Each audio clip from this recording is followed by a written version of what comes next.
Hi friends, అందరికీ నమస్కారం. ఆంధ్రప్రదేశ్ రాష్ట్ర వ్యాప్తంగా ఉన్న వాలంటీర్లకు ఒక గుడ్ న్యూస్ అయితే వచ్చిందండి. దీనికి సంబంధించిన వివరాలు ఇప్పుడు ఈ వీడియోలో తెలుసుకుందాం. ఆంధ్రప్రదేశ్ రాష్ట్ర ముఖ్యమంత్రి చంద్రబాబు నాయుడు గారే స్వయంగా వాలంటీర్లకు సంబంధించి కీలక వ్యాఖ్యలు అయితే చేశారండి. దీనికి సంబంధించిన వివరాలు ఇప్పుడు ఈ వీడియోలో తెలుసుకుందాం.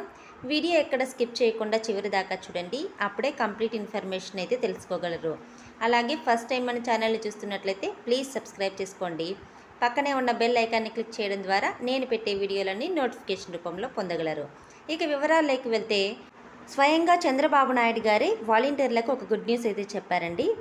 ఏపీలో వైసీపీ హయాంలో నియమించిన 2.5 లక్షలకు పైగా వాలంటీర్ల సేవల కొనసాగింపుపై కూటమి ప్రభుత్వం ఇవాళ ఓ స్పష్టతకు వచ్చింది.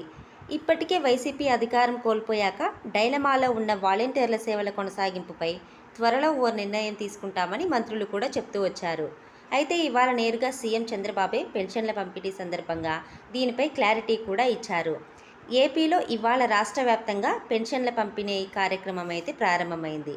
ఉదయం 6 గంటలకే వాలంటీర్లకు బదులుగా సచివాలయ సిబ్బంది, టీడీపీ నేతలు దగ్గరుండి మరీ పెన్షన్ల పంపిణీ ప్రారంభించారు.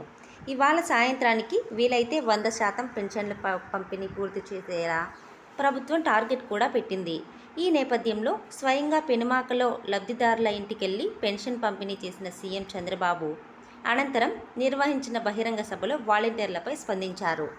వాలంటీర్లతో మాత్రమే పెన్షన్ పంపిణీ చేయించాలనే మూర్ఖత్వంలో ఏప్రిల్, మే నెలల్లో అప్పటి వైసీపీ సర్కార్ 33 మంది లబ్ధిదారులు చనిపోయే పరిస్థితిని తెచ్చిందని చంద్రబాబు గుర్తు చేశారు. అప్పట్లో తాము సచివాలయ సిబ్బందితో పెన్షన్లు ఇప్పించాలని కోరినా వారు అలా చేయలేదన్నారు. అంటే అప్పుడు ఎలక్షన్ల టైంలో వాలంటీర్లను పెన్షన్ పంపిణీ విషయంలో పాల్గొనకుండా ఉన్న విషయం మనందరికీ తెలిసిందే కదండి. అంటే ఎలక్షన్ కోడ్ ఉందని వాలంటీర్లను దూరంగా ఉంచారు. సో అటువంటి పరిస్థితుల్లో గ్రామ వార్డు సచివాలయ ఎంప్లాయీస్తో పింఛన్ పంపిణీ చేయాలని అప్పటి ప్రతిపక్షంలో ఉన్న చంద్రబాబు నాయుడు గారు ఎన్నికల కమిషనర్తో కూడా విజ్ఞప్తి చేశారు. కానీ సిబ్బంది సరిపోరు అని చెప్పేసి తెలియజేశారు. బ్యాంకుల ద్వారా తీసుకోండి అని చెప్పేసి వృద్ధులని చాలా ఇబ్బంది పెట్టారు కదండి. ఆ టైంలో ఏమైందంటే కొంతమంది వృద్ధులు చనిపోవడం జరిగింది. అది ఇప్పుడు పట్టుదలగా తీసుకొని సచివాలయ సిబ్బందితో ఎందుకు పెన్షన్ల పంపిణీ జరగదో చేసి చూపించాలని పట్టుదలతోనే ఒకే రోజు పెన్షన్లు సచివాలయ సిబ్బందితోనే చేసి చూపిస్తాను అని, ఈ జూలై మంత్లో అయితే వారితోనే పెన్షన్ పంపిణీ చేయించాలని, వీలైతే వాలంటీర్లను కూడా తీసుకోమని అయితే చెప్పారండి. సో ఇది చూసుకుంటేనండి వాలంటీర్లను త్వరగా తిరిగి నియమించుకుంటామని స్వయంగా చంద్రబాబు నాయుడు గారే ఈ కీలక ప్రకటనలో అయితే తెలియజేశారండి. అలాగే వాలంటీర్ వ్యవస్థపై త్వరలోనే మంచి నిర్ణయం తీసుకుంటామని మంత్రి కందుల దుర్గేష్ కూడా వెల్లడించారు.